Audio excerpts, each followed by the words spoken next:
उमर का नाम पेश करता। कैसा वो हुक्मरान उमर, 10 साल 6 माह खलीफा रहे हजरत उमर। हर साल हज के मौके पर खुली कचहरी लगाया करते थे। आपके यहां भी खुली कचहरी होती है। खुली कचहरी लगी है हजरत उमर की हज के मौके पर। दरमियान से एक साहब उठे, अमीरुल मोमिनीन जी, आपने कानून बनाया है कि कोई गवर्नर अपने दरवाजे पर चौकीदार नहीं बिठा सकता। हाँ बनाया है। आपने कानून बनाया है कि कोई गवर्नर बारीक रेशमी कपड़ा नहीं पहनेगा। हाँ बनाया है। उस साहब ने कहा, मिस्र का गवर्नर अय्याज, आपने उसे मुंतखब किया है। वो अपने दरवाजे पर चौकीदार भी बिठाता है और बारीक कपड़े पहनता है, रेशमी कपड़े पहनता है। हजरत उमर के चेहरे पे जलाल आया। उसी वक्त पुलिस के सरबराह आईजी मोहम्मद बिन मुस्लिमा को कहा कि गवर्नर मिस्र को गिरफ्तार करके लाया जाए। मैं 2 झलकियां सिर्फ अर्ज करूंगा। गवर्नर को, वो मोहम्मद बिन मुस्लिमा मिस्र पहुंचे, देखा चौकीदार भी है, लिबास भी ऐसा ही है, गिरफ्तार किया अय्याज को। उमर की अदालत में पहुंचे, उमर की अदालत लगी है। हजरत उमर एक जुमला बोलते हैं, कहते हैं, अय्याज तुझे पता है तेरा बाप बकरियां चराता था, तू अपनी औकात भूल गया। आज गरीब मुसलमानों के लिए दरवाजे पे चौकीदार बिठाता है ताकि तुझसे ये डायरेक्ट आके ना मिल सके। तू अपनी औकात, तुझ में किबर आ गया।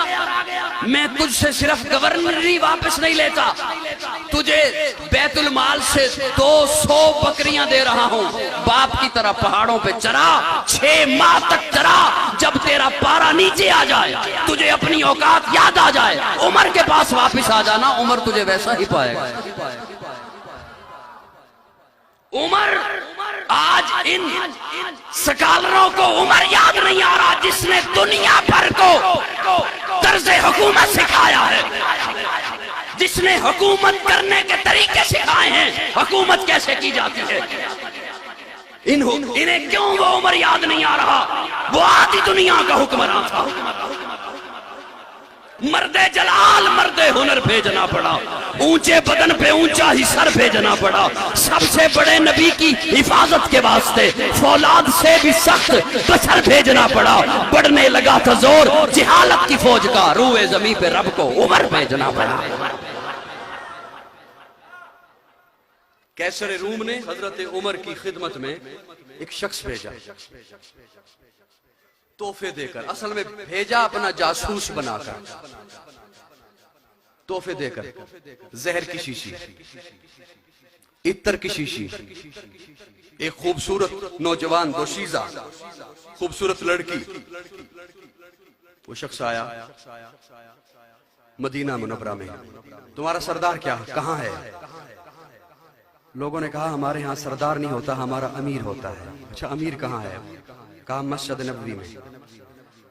मस्जिद नबवी में वो पहुंचा शख्स। मस्जिद नबवी की तामीर का काम जारी था, तोसी का काम जारी था। पूछा, तुम्हारा अमीर कहाँ है? उस लोगों ने कहा कि वो जो मिट्टी का गारा बन रहा है ना, उसमें जो खड़ा होकर गारा बना बनाकर मजदूरों को तकसीम कर रहा है, वो अमीरुल मोमिनीन है।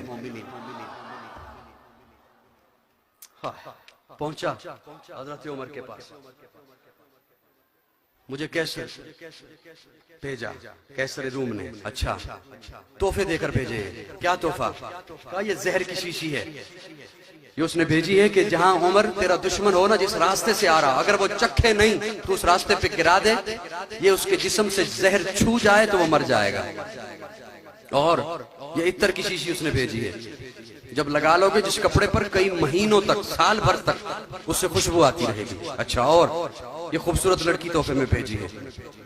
हज़रत उमर ने सबसे पहले जहर की शीशी ली, उसका ढक्कन खोला और फरमाया, बिस्मिल्लाहिल्लज़ी ला यज़ुर्रु मा इस्मिही शैउन फिल अर्ज़ि वला फिस समा। वो बेहोश हो गया। वो जो कासिद आया था, उसे होश आया। क्या हुआ तुझे? उसने कहा, वो जहर, वो कैसर ने कहा था जिसे छू जाएगा वो मर जाएगा। हज़रत उमर ने कहा, ओ पुतों के पुजारियों, ओ मिट्टी के पुजारियों, ओ मूर्तियों के पुजारियों, तुम्हें ये बताया गया है कि ये चीज मार देती है। मुझे मेरे प्यारे आका फरमा कर गए हैं कि रब न मारे तो कोई चीज नहीं मार सकती। अच्छा, इत्तर की शीशी, इत्तर की शीशी ली, उसका ढक्कन खोला और हजरत उमर उस गारे में खड़े थे, उस गारे में मिला दिया। और क्या है, क्या भेजा है?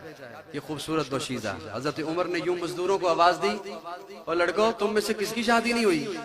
उसने कहा जी मेरी नहीं हुई। फरमाया इधर आ, तेरा निकाह से पढ़ाऊं।